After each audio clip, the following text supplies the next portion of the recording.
मसीह यीशु के नाम में आप सबकी सलामती हो। आज हम कलाम मुकद्दस में से पढ़ेंगे खरूज 25 बाब। और खुदावंद ने मूसा को फरमाया, बनी इसराइल से ये कहना कि मेरे लिए नज़र लाएं, और तुम उन्हीं से मेरी नज़र लेना जो अपने दिल की खुशी से दें। और जिन चीज़ों की नज़र तुमको उनसे लेनी है वो ये हैं, सोना और चांदी और पीतल और आसमानी और अर्गवानी और सुर्ख रंग का कपड़ा और बारीक कतान और बकरी की पशम और मेंढों की सुर्ख रंगी हुई खालें और तख्स की खालें और कीकर की लकड़ी और चिराग के लिए तेल और मसा करने के तेल के लिए और खुशबूदार बहूर के लिए मसाला और संगे सुलमानी और अफूद और सीना बंद में जड़ने के नगीने। और वो मेरे लिए एक मकदस बनाए ताकि मैं उनके दरमियान सकूनत करूं। और मस्कन और उसके सारे सामान का जो नमूना मैं तुझे दिखाऊं, ठीक उसी के मुताबिक तुम उसे बनाना। और वो कीकर की लकड़ी का एक संदूक बनाए जिसकी लंबाई 2.5 हाथ और चौड़ाई 1.5 हाथ और ऊंचाई 1.5 हाथ हो। और तू उसके अंदर और बाहर खालिस सोना मंडना और उसके ऊपर गिरदा गिर्द एक जरीन ताज बनाना। और उसके लिए सोने के 4 कड़े ढाल कर उसके चारों पायों में लगाना, 2 कड़े एक तरफ हों और 2 ही दूसरी तरफ। और कीकर की लकड़ी की चोबें बनाकर उन पर सोना मंडना। और इन चोबों को संदूक के इतराफ के कड़ों में डालना कि उनके सहारे संदूक उठ जाए। चोबें संदूक के कड़ों के अंदर लगी रहें और उससे अलग न की जाएं। और तू उस शहादतनामा को जो मैं तुझे दूंगा उसी संदूक में रखना। और तू कफारा का सरपोश खालिस सोने का बनाना जिसका तूल 2.5 हाथ और अर्ज 1.5 हाथ हो। और सोने के 2 करोबी सरपोश के दोनों सिरों पर घड़कर बनाना, एक करोबी को एक सिरे पर और दूसरे करोबी को दूसरे सिरे पर लगाना। और तुम सरपोश को और दोनों सिरों के करोबियों को एक ही टुकड़े से बनाना।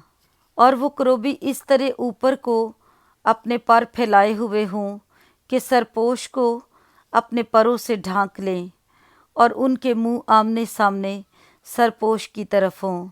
और तू उस सरपोश को उस संदूक के ऊपर लगाना, और वो अहदनामा जो मैं तुझे दूंगा उसे उस संदूक के अंदर रखना। वहाँ मैं तुझसे मिला करूँगा, और उस सरपोश के ऊपर से और करोबियों के बीच में से जो अहदनामा के संदूक के ऊपर होंगे, उन सब अहकाम के बारे में जो मैं बनी इसराइल के लिए तुझे दूंगा तुझसे बातचीत किया करूँगा। और तू 2 हाथ लंबी और 1 हाथ चौड़ी और 1.5 हाथ ऊंची कीकर की लकड़ी की एक मेज़ भी बनाना, और उसको खालिस सोने से मंडना। और उसके गिरदा गिर्द एक जरीन ताज बनाना, और उसके चौगिर्द 4 उंगल चौड़ी एक कंगनी लगाना। और उस कंगनी के गिरदा गिर्द एक जरीन ताज बनाना। और सोने के 4 कड़े उसके लिए बनाकर उन कड़ों को चारों कोनों में लगाना जो चारों पायों के मुकाबिल होंगे। वो कड़े कंगनी के पास ही हों ताकि चोबों के वास्ते जिनके सहारे मेज़ उठाई जाए घुरों का काम दें। और कीकर की लकड़ी की चोबें बनाकर उनको सोने से मंडना ताकि मेज़ उन्हीं से उठाई जाए। और तू उसके तबाक और चमचे और आफताबे और उंडेलने के बड़े बड़े कटोरे सब खालिस सोने के बनाना। और तू उस मेज़ पर नज़र की रोटियां हमेशा मेरे रूबरू रखना। और तू खालिस सोने का एक क्षमादान बनाना। वो क्षमादान और उसका पाया और डंडी सब घड़कर बनाए जाएं, और उसकी प्यालियां और लट्टू और उसके फूल सब एक ही टुकड़े के बने हों। और उसके दोनों पहलुओं से 6 शाहें बाहर को निकलती हों। 3 शाहें क्षमादान के एक पहलू से निकलें और 3 दूसरे पहलू से। एक शाख में बादाम के फूल की सूरत की 3 प्यालियां, एक लट्टू और एक फूल हो।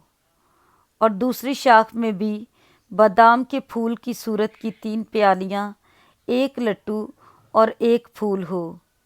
इसी तरह शमादान की 6 शाखों में ये सब लगा हुआ हो और खुद शमादान में बादाम के फूल की सूरत की 4 प्यालियाँ अपने अपने लट्टू और फूल समेत हों और 2 शाहों के नीचे एक लट्टू सब एक ही टुकड़े के हों और फिर 2 शाहों के नीचे एक लट्टू सब एक ही टुकड़े के हों और फिर 2 शाहों के नीचे एक लट्टू सब एक ही टुकड़े के हों। शमादान की 6 बाहर को निकली हुई शाखें ऐसी ही हों, यानी लट्टू और शाखें और शमादान सब एक ही टुकड़े के बने हों।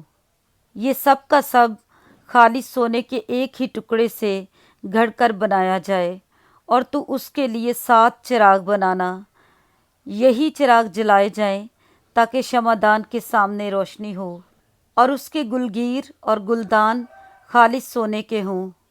शमादान और ये सब ज़रूफ एक किंतार खालिस सोने के बने हुए हों और देख तो इनको ठीक इनके नमूना के मुताबिक जो तुझे पहाड़ पर दिखाया गया है बनाना।